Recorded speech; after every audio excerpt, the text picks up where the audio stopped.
Oh, welcome to This Week in AI. We've got a great show today. Our first ever guest. Welcome, Rami. Rami Mukhtar, how are you? Very well, thanks, Yash. Good to see you. Great to have you here today. Dror, now I hear you're gonna moderate today, or you're gonna with three of us. You're gonna control the conversation, which I'm a I'm bit going to be scared. the world's second best moderator today. All right, so let's kick off. I think it's going to be a very interesting conversation today about the AI, VC, the intersection of AI, VC, and in particular the Australian angle. With us today is Rami Mukhtar. Rami is a man of many hats. So instead of me trying to capture it and introduce you, so I wanted to ask you the first question be, Rami, what's the best way to introduce you? Bro, that's probably a good question, and I'm probably got to brush up on my personal marketing. I'm wearing a number of hats at the moment, CEO of DataCo, and I'm also involved in a number of other, ventures as well as angel investments. So I look forward to talking to you all about it today. Rami, tell us a little bit about your VC experience in Australia. Sure. Well, I think it's probably worthwhile maybe just taking a step back and just filling in a bit of the history on really how I ended up really in the kind of the analytics, data, AI, and machine learning space. I was actually a hardware, software engineer, really developing chipsets for mobile devices. And I'd taken a project up with NICTA at the time, which was a not-for-profit government research lab. They had a very, very large machine learning research group. I'd known nothing about machine learning at the time. I was there to write software for chips, for gigahertz wireless chips. But the people next to me or all around me were all talking about this thing called machine learning. So spent some time getting to know what it was, and I said, wow, this is really incredible. This is going to change the world. This is going to give machines intelligence in the future. And so I ended up actually switching sort of careers there and then and moved from embedded software to really getting involved in machine learning and how to apply machine learning to large enterprise problems.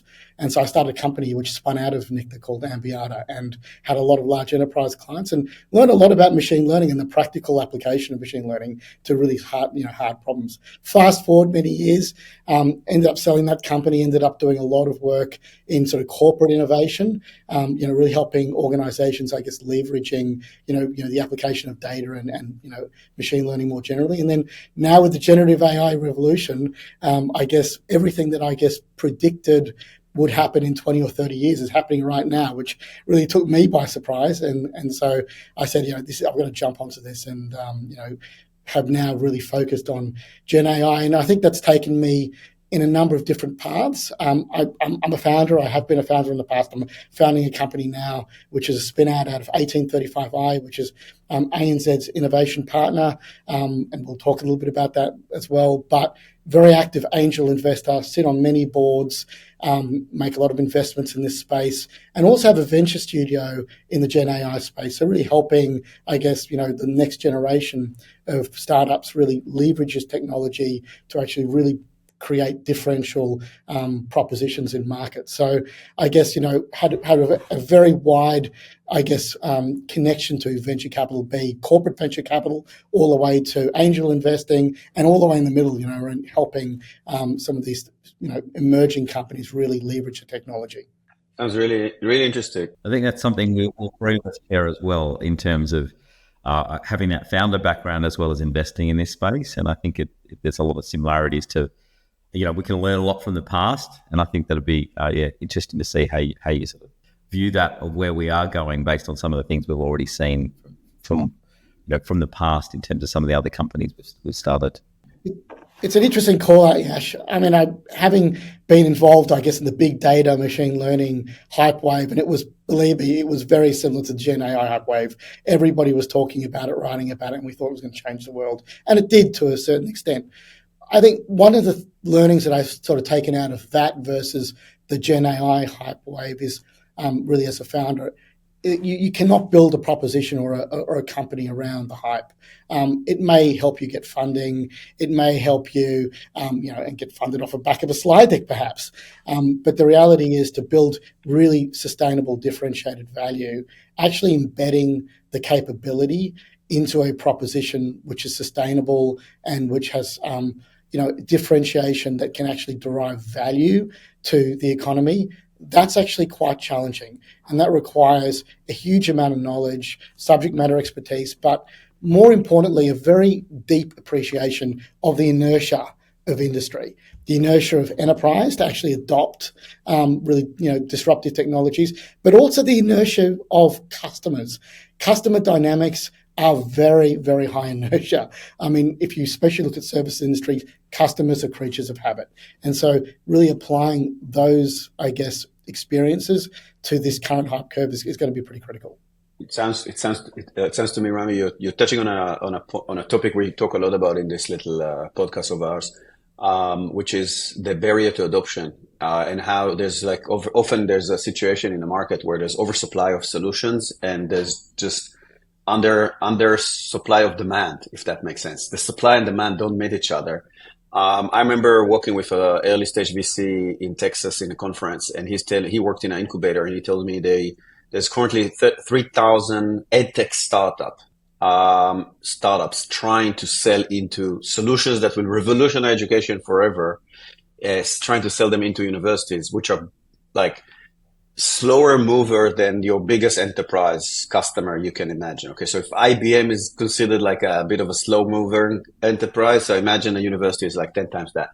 And this is really illustrate the mismatch between, maybe founder and investor hype and drive and vision and the reality of corporate adoption. And it sounds to me like your experience with Nikta shaped an opinion about that challenge, that gap. So can you maybe double click on that for us and tell us a little bit, what did you learn from your years of Nikta of trying to come up with solutions in the machine learning space at the beginning, and then seeing how they play out in the actual market, and how does this learning manifest itself into your current day-to-day around the AI hype cycle, but also new realities of the market? I'd say it's a good call out, Dror. I think there is a little bit of a fundamental difference with Gen AI because it really can mimic a lot of the human processes that we potentially would like to automate or expedite. But nevertheless, I think the challenges are still there, and let's sort of unpack that a little. So when I was part of Nikta, obviously, we were building theoretical solutions which could revolutionize industry or enterprise processes. And I still remember doing an 8-week proof of concept at one of the large banks in Australia. And at the end of that 8 weeks, we demonstrated what we could do. It was kind of integrated to a mock CRM, and we kind of mimicked having a customer service representative interacting with the customer. And the CIO at the time was just completely blown away. And he said, this is something we absolutely need to invest in, and let's go ahead and really focus on this. Now, I think it's fair to say that it took years. It really, really did take years for us to actually make any material impact on that same organization. And if I look at some of the challenges, you may think initially that actually, enterprise is slow, there's processes and so forth that have to be changed. And but the reality is that actually that's not your biggest obstacle. Your biggest obstacle is most organizations are somewhat of an annuity business. Customers just do the same things out of habit.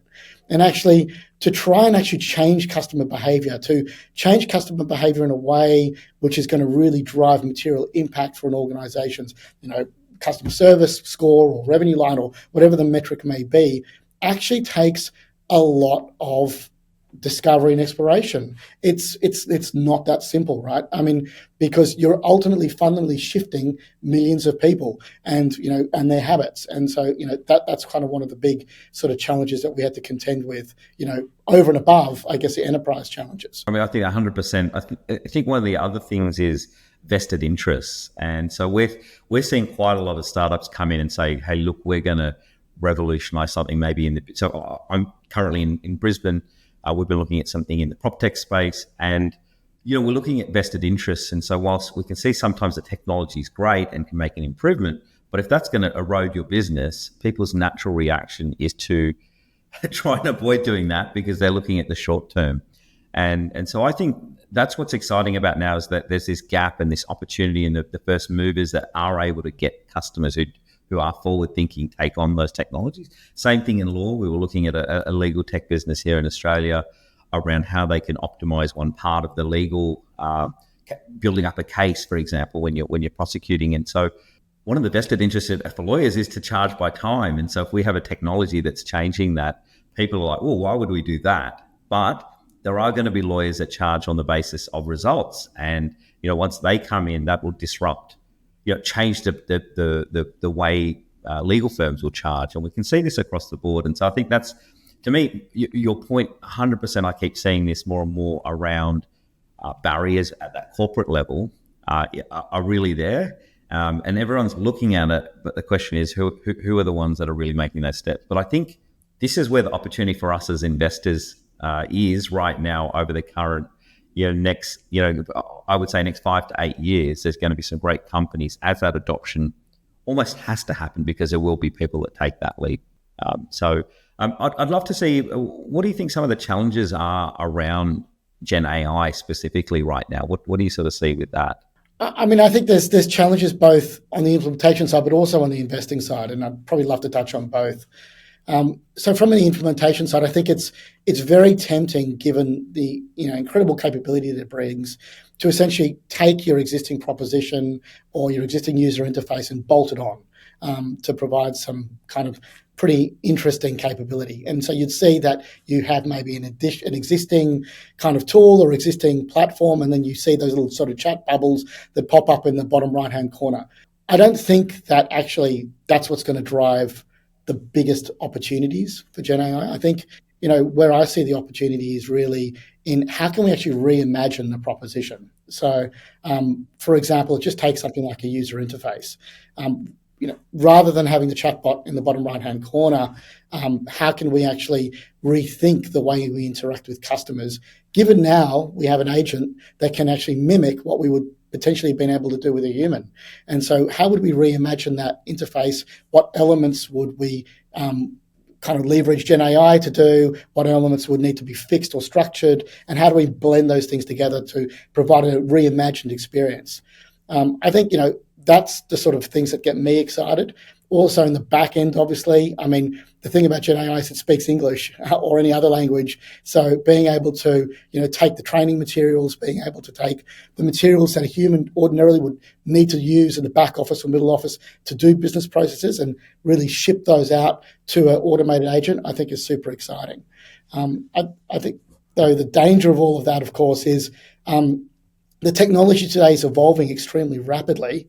And so anything that we build today using scaffolding and prompting and a whole range of other mechanisms to make the existing technology work has the real threat that the next version of the foundational model is just going to wipe all of that clean and render all of that scaffolding and all of that prompt engineering kind of pointless. And so that's kind of the scary part from an investment perspective.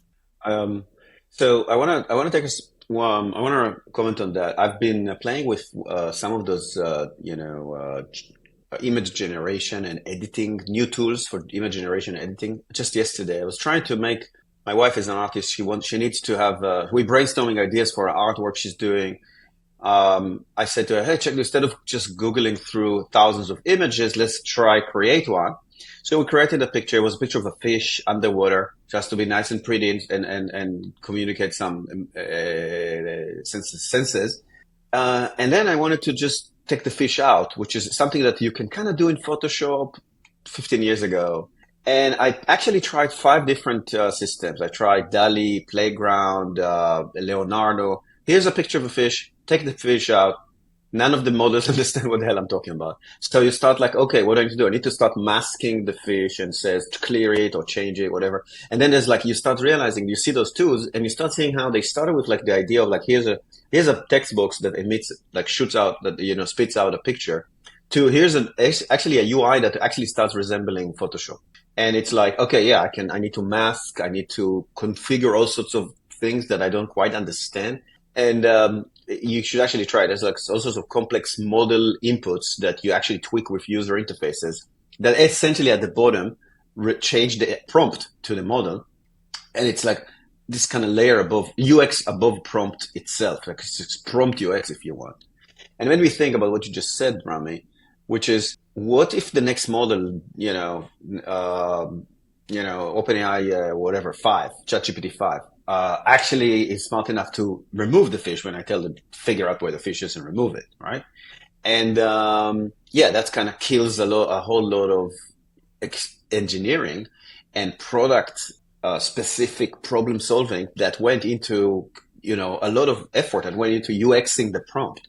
And it's really a real challenge. So this is first reaction to what you said, but then take back to what you said before, Rami, which you said that, it gives you, seeing the experience from like an R&D lab like Nikta, and the challenges of actually getting adoption at corporations, and like the value proposition and the time to market it takes and so forth. Is there something qualitatively different in the Gen AI space era that we live in right now?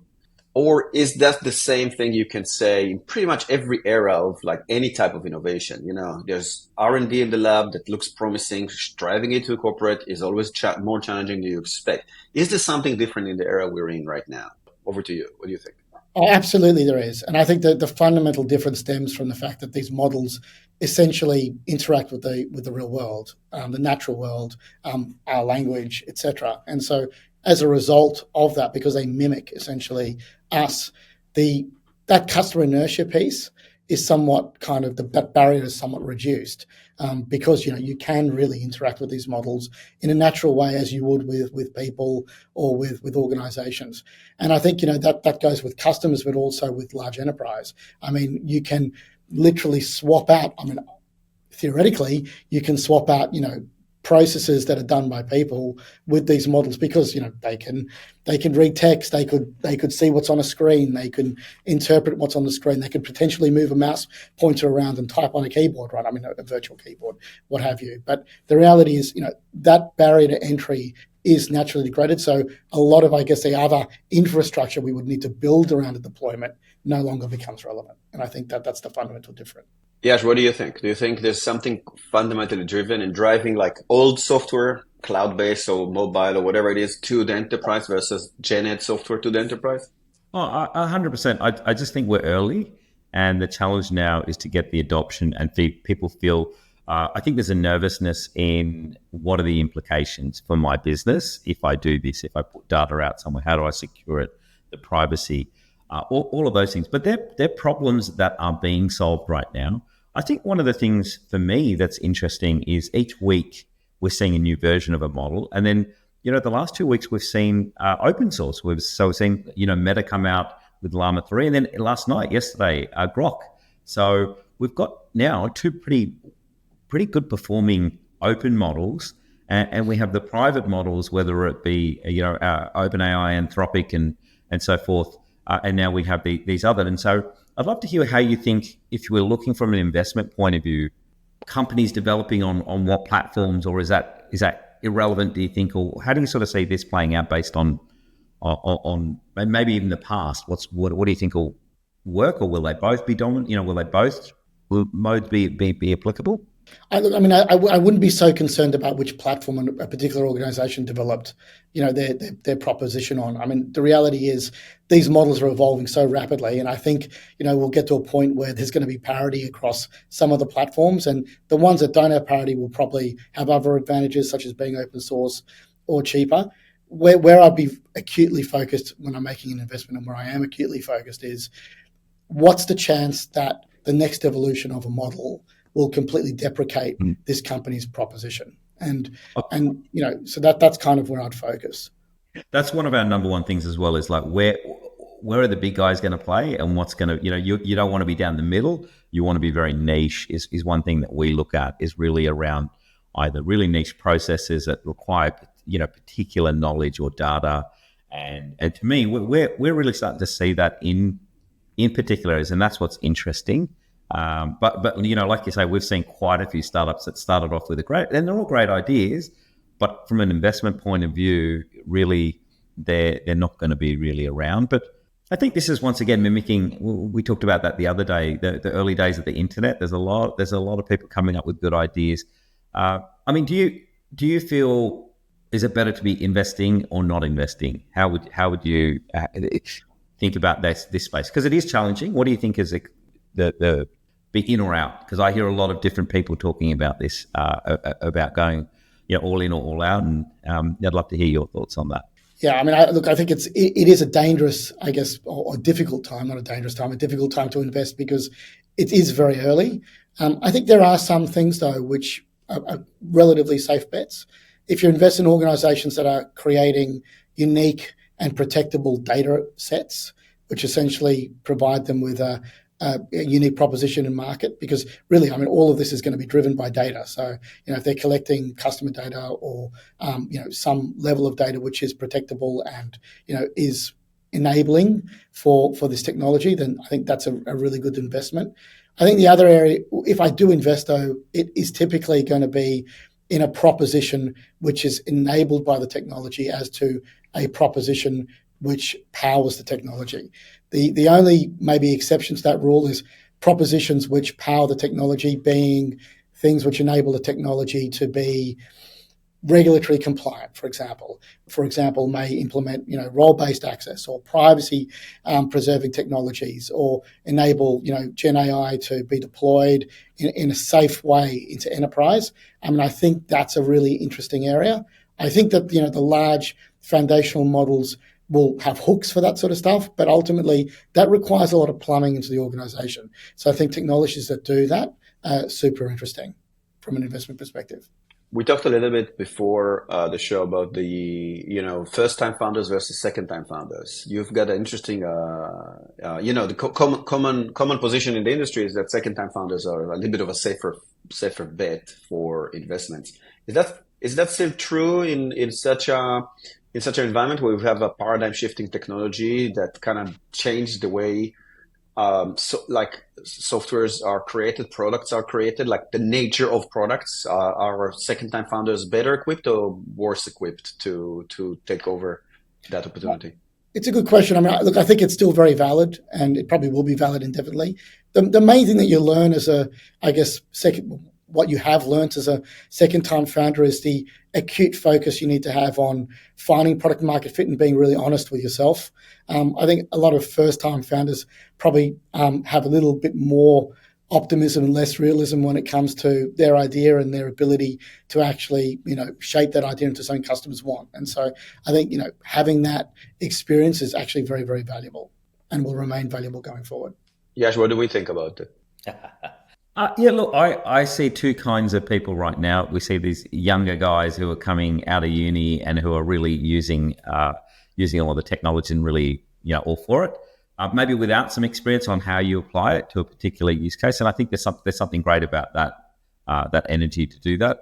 And then there's this other bracket of people who have got a lot of experience, are coming back second time around, and they go, I know how I can apply this. I see this problem. This is changing the way we industry X, and we can do this. And I actually like the combination of both, where we have a mix of some younger and older minds together. And I think that is the opportunity as well, experience with the energy of what's happening. But I think we're still playing at this low-hanging fruit stage where we're replicating existing ways we work. And to your point, Rami, there's a whole new business models, new interfaces that are yet to come out, and I think that's where the opportunity. And I think it'll come from both sides. So I think the combination is what I really like, is when I have a mixture of people who have some experience, because it's hard running a company. It's hard to also have a lived experience. I think is important to understand the problem you're solving. So I would probably say, look for someone who's solving a problem they understand, and they either understand that pain point, feel that pain point, or are part of that industry, and you're going to come up with a great solution. And whether you've done it before or not, I think sometimes having not done anything before, you can come with a whole fresh mind as well. But I do think that experience is important to build teams, and there's some experience if you've done it well. At least that's a good way to sort of start something else. I'd agree on the mix. I think that's a very valid point, Yash. And I mean, it's in my companies. I always thought about it. Horses for courses. What is it called? Horses for courses. Is that what you say? Yeah. I agree. Like when you have a second-time founder, someone who sold software to a particular, customer, and before, or, generalizing, not necessarily just software, they come with maybe a deep knowledge, not necessarily about the tech, but maybe about the organization and the sales process. And that's very valuable in the early stages, right? Because it's like what you said, Rami, building solutions is one, managing a lab, getting the product built, that's one side of the business, but getting that to distribution, solving for distribution, getting that to the hands of customers in exchange of dollars, that's quite a different game. And experience there, I think, gives you humility as well as focus. So that's point number one. Point number two, it could be that you're short-sighted because you're maybe you're too fixated about the current way things are running, as opposed to the disruption that can happen because of new capability, new technology. So I guess as an investor, the insight here is be aware of that, and when you judge opportunities and think through that and have a methodology that covers those questions. Maybe we can shift a little bit talk about Australia versus global opportunities. So, we have a topic for our discussion this morning. What do we think about global versus local developments and opportunities? So, what makes Australia great, and what we can learn from other markets? Let's start with you, Ryan. It's a good question. I mean, specifically in this space, and I guess in investing in this space, really where I see the differentiated opportunities is, globally and obviously in North America, we're seeing some great things with foundational models and some of those enabling technologies for those foundational models. We talked about role-based access controls and so forth. And I think, the reality is it's a bigger market, it's a bigger talent pool. We're going to see some really interesting things come out of that region. Where I see the opportunities in Australia, though, is that, the application of these technologies to really business problems. I think Australia is a pretty unique opportunity because it's a small market where we need to ultimately work very, very hard to drive change, because the reality is it's a duopoly market in most industries. And so there's a lot of comfort there. And so to actually shift the needle, to actually drive change as a startup, you have to have a deep understanding of the industry. You have to have a very acute focus on where you're driving value, and you have to really demonstrate that value. You're not going to just get a customer because they're going to go, let's try this. They're going to really need to be convinced because they're very comfortable as a duopoly or whatever it may be, multi-opoly, whatever that may be. And so I think we're going to see some super interesting things develop in financial services and how we support customers in, how we bring, I guess, traditional products to customers in a very, very different way. And that's really kind of what makes me very focused on kind of scouting the Australian market specifically. Yash, what do you think? What's interesting in the Australian market? Look, I love Australia in terms of, I think Australia is a great place to start from. And we do more with less. I think we don't have a massive population. We've traditionally just had to work with limited resources in terms of people particularly. And I think, it's a great place to start off solutions. If they can get some traction here, they're a great test bed. And I think, every one of our portfolio the goal is to go greater than Australia. So I would say, we're not going to invest in companies that are wholly, I won't say never, but generally we'll start off in Australia, but have an application globally. And I think that's the opportunities to start here, get your product, get things right here and scale in the US. We also, I think one of the big things about Australia is companies are valued less than US companies. And so we think as an investor, one of the value props is, start with the companies here and go global from here. If we're investing early, which is where we play, there's a bigger opportunity to get that sort of uplift as well, with the valuations being more global rather than just in Australia. So, look, I think Australia is definitely a place to start from, and I think we've got a highly educated environment. We've got great access to technology and so forth. But so do many other countries, and I think one of the difficulties here as well is around cost. And so so I think there's pluses and minuses with Australia as well. So you could argue that I'd love us to be a bit more like Israel, where there's a lot more emphasis from the government. And I'd love to hear your view to draw around how you contrast, Israel and Australia in terms of being able to really drive out, almost every company that's in Israel goes out to the US. That's where they start. I think sometimes we have some companies that are just looking domestically. And I mean, not the companies that we're investing are always looking to go from here. But I would love to see that emphasis and, the Australian ecosystem and government, and maybe we can touch on some of the initiatives you have on, Rami, as well as what we're looking at is how do we build that ecosystem here in Australia? And I think that's happening, but it'd be great for that to happen quicker as well. So a short response. So my experience is that we sold solution, Smart Sparrow, my previous company. We sold a solution to universities, and we were pretty successful. So when I moved to the US to open up the US market, my thought is like, I'm going to replicate what I achieved successfully in Australia, and hope for the best in America. And I couldn't be further, I couldn't be wronger. It was extremely different type of market structure and buying behavior and problem, and I didn't have an appreciation to that. So the thing that was successful, that was working for Australian big university campus universities, was just not working as a method of sales. And a solution and a value proposition, frankly, in the American market. And at the beginning, I thought the Australian market is ahead of the curve and it is a little bit to some extent. It is ahead of the curve. It's a bit less messed up, frankly. It's a bit more organized. But then it gave me an appreciation that the challenges of Australian companies, and it kind of resonated with something I read while I was, early stage founder, and I was reading a lot of commentary and from all sorts of wise people. And here it is. In Israel, there is no local market. For all practical purpose, there's no real local market. So if you're starting up in Israel and you've got some sort of solution for some sort of enterprise, most likely you're already thinking about the US, Europe, etc. You don't really necessarily think about Australia, if we're honest. And you adapt your product to that environment from the get-go. Whereas in Australia, there's some local market, but it's capped and it's not so big. So you start adapting your product and your solution and your sales techniques and everything and your language and your marketing and your go-to-market, basically, to that local market.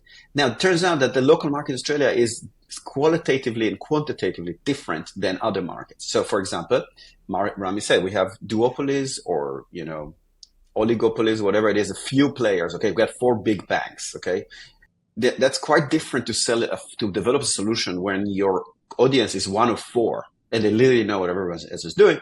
Whereas, when you go into the US, when you've got a way bigger, more complicated environment with different dynamics, competitive dynamics that the customers are experiencing. And I feel that's kind of what happened to us in Smart Sparrow, is that we thought, well, we sell to University of Melbourne, we sell to University of Queensland, we sell to University of New South Wales. Great, let's go sell to University of Texas. Guess what? University of Texas is an umbrella term for 23 campuses. And Texas is itself like, the size of Australia. And it's a completely different sort of who you talk to. There's a complete organizational structure and technology adoption life cycle going on there. So here's the challenge of Australian B2B SaaS type enterprise solutions. If you optimize to your local market, you have to sometimes unlearn all these things when you go to another market. And that's hard to do. So that's at least my experience and my, I guess, tip to founder. And I just want to run that by you. What do you guys think about that? Rami, why don't you start? I definitely agree 100%. I mean, I think, to move out of Australia, you need to have somewhat of a war chest of cash and capacity, because the reality is, I agree with you. It absolutely does require you to refine product market fit. It is a very different market, and that's probably true globally. So, my view is use Australia as a springboard, but you do benefit from ultimately having a business which is running, which has customers and the learnings that you get from that. But keep in mind that you're going to need to have the resources to move and kind of retweak or refine product market. That is my personal view too. Yeah, look, I think we also do more with less though. So that's why when I compare some of our portfolio, the amount of funding that we've got and competing with other companies is a lot less. So I think from an investment point of view, you may have bigger players, but from a investment return, I think there can be still some really great things that happen, from here on that basis. But I totally agree. There's a different market, but there's not. I think getting and iterating here can be done well as well, and you can test it out to see how things are going to work. And you look at a lot of the big tech players; they come here and try things first here to see if it works, and then they push it out. And so I would say there's definitely some merit in doing that here. I'd love to hear, Rami, what you find exciting right now in terms of Gen AI in Australia, or some of the kind of companies. You don't have to name the companies, but some of the use cases, because I think this is also where corporates are struggling with, sure, we can see some of the low hanging. Okay, we're going to summarize. We're going to do these things. But what do you sort of see as, and what excites you in this space right now, particularly here? Yeah, I mean, it's there's probably two sort of key categories. I mean, one I would call kind of middle office, back office optimization or automation, and I'd love to just talk about a couple of examples there. And then there's really what I call front of house reimagination, if you like.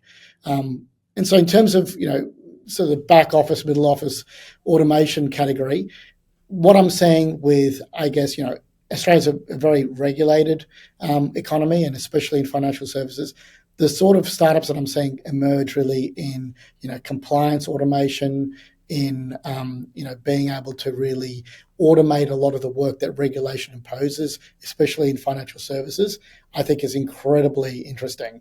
So, being really able to take a lot of the regulation and ingest that and then turn that into executable processes, which could be semi-automated or fully automated, I think is going to really drive significant efficiencies for enterprise, especially in financial services, because of the sort of regulation that we have here in Australia. And so, I mean, I'm super excited about that. And, the ability that I have seen personally for large language models to really just cut through and do things in ways that continue to surprise me is just astounding. It really is. I mean, it's what has taken months to automate changes, as regulation changes, can now almost be done instantaneously, which is just incredible. On the front of house side, I think what's super interesting is actually two aspects of that. Firstly, one of the interesting stories that I like to tell is, everybody's been talking about the power of data in organizations and how, data-driven organizations are going to be the organizations that win in the future. And, executives need to be more data-driven and have their finger on the pulse through data.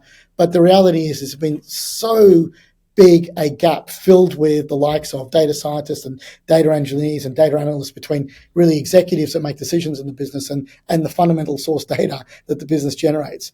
What I'm now seeing with generative AI being able to really bridge that gap is just incredible. So, one of the companies that I'm involved with, DataCo, is using Gen AI to really bridge that gap. So, for example, being able to give an executive really a natural language interface to the actual underlying data. So they can ask questions of the data. And if you like, the Gen AI is the data scientist, the data engineer, the data analyst all in one, and it can work 24 hours a day and answer the questions instantaneously. I mean, I think that is a demonstration of really how it's going to be an enabling technology that really is going to shift the way enterprise really makes decisions.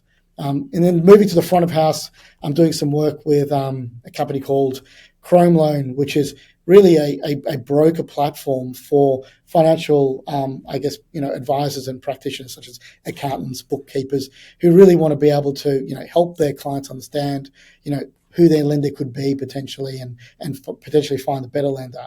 And so they're kind of completely reimagining the whole, home loan broker process. And I don't know if you've taken a loan out recently, but it's a really monotonous process of, gathering documents and answering lots of questions and going back and forth with your broker. And they're actually reimagining the entire process using generative AI. And how can we use the intelligence of generative AI, which can ingest very detailed kind of policy information from each and every lender, so that it can ask very astute questions of individuals and really find the lender that could service them very, very quickly without having to go through the minimum kind of number of questions and paperwork. And so that's kind of really reimagining really the whole broker relationship. And I think that's really an example of that disruptive industry example. Yeah, and look, I think I'm seeing every week, whether it be I'm seeing a lot in the legal space right now, but equally in the financial services, like you say. And to me, it's very exciting. But also, what are the guardrails? How do we ensure all the things around data and accuracy and so forth? But I think these are all problems that are going to be solved. And I think you have to be in this. You have to be looking at it. If you're an organization out there and you're not, large or small, I think you're kind of putting your head in the sand, and that's that. You should. I would say people should be worried if they're not looking at this. It doesn't mean you go full. I have this sort of approach that we need to be having experiments in almost every organization. We're doing those things as well, and whether as VCs as well, we should be using this technology. There are lots of really interesting things in that space.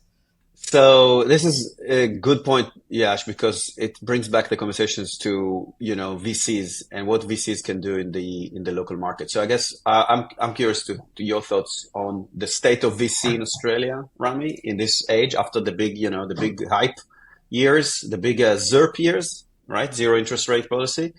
And there's been a bit of a quieting down globally, but also locally.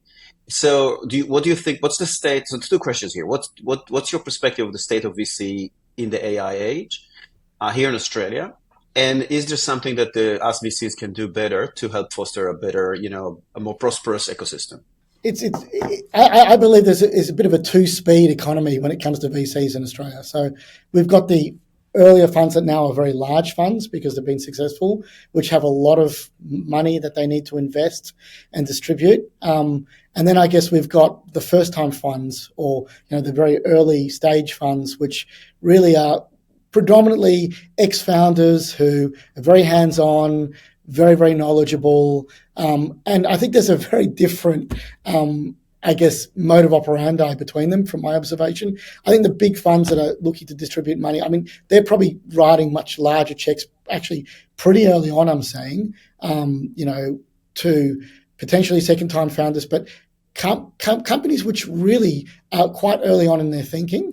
And I'm quite surprised by that. But, the AI space seems to be somewhat maybe distorting maybe some of their investment criteria because they want to sort of be part of the wave. I'm not saying that they're doing that across the board, but I think that there are examples where attaching AI to an investment is drawing probably larger investment than probably is good for the company at that point in time. And in contrast, what I'm saying is that these sort of first-time funds, or really the founder-led funds, I like to call them the entrepreneur funds, are actually picking up companies which are under the radar of the larger VCs, but are really, really good opportunities. And they may not have everything that they need to succeed right now, but those founder funds are bringing in, the expertise, whether it be through advisory capacity or, mentorship, which is, and connection to the ecosystem, which is really filling the gap. And I think that's where the real opportunity is. And I'm definitely experiencing this firsthand. I've got a bit of a venture studio going with Emergent Labs where, I'm seeing founders which have deep expertise in industries, really, spent their veterans in a particular industry, see this Gen AI stuff, know that it's going to disrupt, but just don't know how it's going to disrupt, and kind of working with a venture studio to really just kind of fill that gap and really empower that founder. And I think those sort of opportunities are, they're around at the moment. And I don't think the big VCs necessarily are looking deeply at those. And I think that's where the real opportunity is right now. Yeah, 100%. I think this is the age of the smaller funds as well. We can definitely identify and allocate to those companies. And I think, yeah, to your point, we've seen some companies which have been given way too much money than where they're at, and they just start to spend money on things that maybe they shouldn't be spending money on. And I think it can be backfire on founders as well as having a high valuation than what it's really worth when it comes down to it. When it all comes out in the wash, right? And so often founders can be left with not a lot of equity in there when you look at the preference stack of how investments are. And so that's a really bad scenario. And so I think, but I 100% agree with you that being able to, we're seeing sort of two things in Australia. Some VCs which are like, no, this corporate adoption is not going to happen for a long time, and other people that are kind of going all in a bit of both. And I think what we like as well right now is, previously in the Australian market, it felt like there was a little bit of a formula. You wait till X bit of ARR and then people come in and everyone does this particular thing. With AI and Gen AI and all of it, we're seeing a different model where we can have smaller companies go from very little revenue to actually generating revenue. And I think that's the opportunity what we're going to have companies now, the future companies aren't going to look like what they have in the past. And whether we can have a different structure in the way the way they're structured, but I do feel there'll be a lot smaller organizations which can be far more profitable as well. And so do more with less, but equally do more with that technology. So AI within the companies. And so in some ways there's an advantage to startups starting off that way rather than a company having to reinvent itself and use this throughout. And so because it is highly disruptive in terms of people, because you need less people to do certain functions. If you apply this across your business, definitely, I think there's a new organization that's coming out, and I think that they're the kind of organizations we believe we want to invest in. I think that's a great place to finish today's conversation. Yash's point about it's the age of the entrepreneurial fund or founder-led fund. That's a good place. Obviously, at us at Empress Capital, we believe firmly in that model and in those opportunities. I would like to thank Rami for being with us today. Rami is a seasoned, AI VC founder in Australia of really great insight and experience that really, I think, was interested for us and for our listeners. So thank you, Rami. Thanks, Dror. As usual, I'd like to thank you, Yash, and have a nice week. And I'll see you next week with This Week in AI.